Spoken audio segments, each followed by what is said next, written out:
Namo Phat, good morning. Thanks for joining me for a daily practice check-in. Listen, listen, listen. This beautiful sound calls us back to our true home.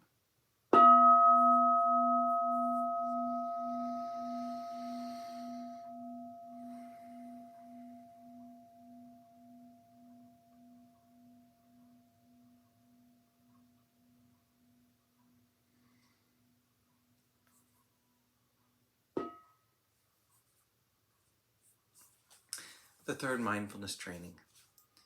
Aware of the suffering caused by sexual misconduct, I vow to cultivate responsibility and learn ways to protect the safety and integrity of individuals, couples, families, and society. I'm determined not to engage in sexual relations without love and a long-term commitment. To preserve the happiness of myself and others, I'm determined to respect my commitments and the commitments of others.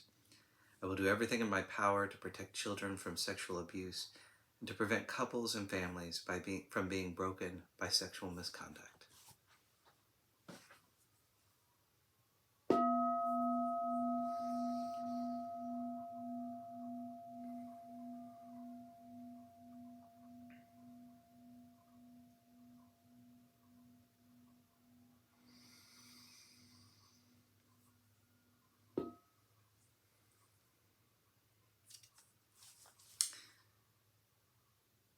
For our Dharma lessons, we're reading Ajahn Amaro's book, Catastrophe, Apostrophe.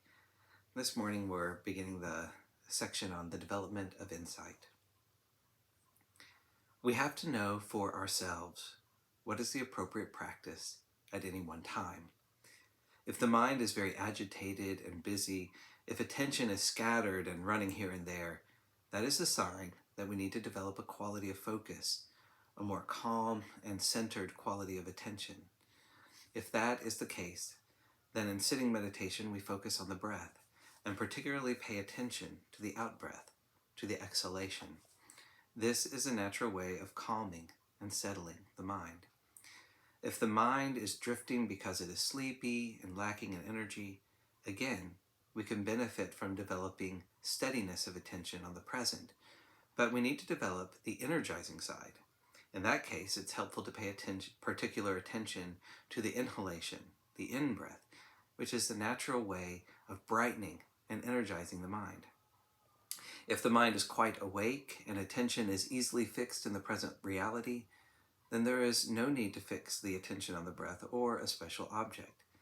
If the attention rests easily in the present, then we make the effort to sustain that quality of unentangled openness through reflections on anicca, dukkha, anatta. These are the tools we use to help the mind avoid clinging, to let go of objects of the senses. With respect to developing this first exit point, it is useful to get to know the experience of dukkha, to notice when the mind is tensing around anything, coarse or fine. If we hear the sound of a bird, if we think the sound is beautiful, we might reflect that hearing the same sound for 10 hours would not be satisfying. This would be dukkha made manifest. However, it's helpful to reflect that it was dukkha all along, the very relishing of that beauty. We just didn't realize it until we followed through with the reflection on it. On an even more subtle level, we can reflect on the fact that we are not the owner of that bird song. We think we are the person who is doing the hearing, but we can investigate using the tool of anatta. Who is receiving the sound? Does there have to be a me who is the hearer? If there is a me, what does that me look like? Tall or short, female, male, young, old? This is not to create a kind of philosophical puzzle, but rather to eliminate the assumptions that are made about perception and experience. The reflection on anatta is to help the mind recognize that there is hearing, but you can't really say that there is a me who is hearing. Notice how any kind of I-making and mind-making around any perception or thought is inherently dukkha, even with just the me who hears the beautiful sound. There's a tensing in the heart.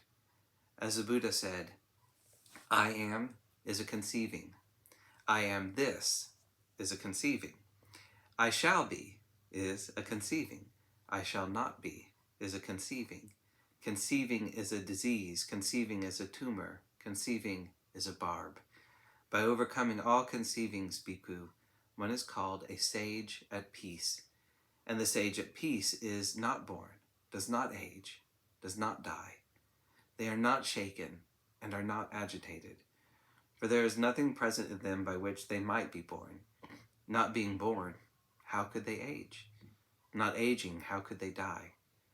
Not dying, how could they be shaken? Not being shaken, why should they be agitated?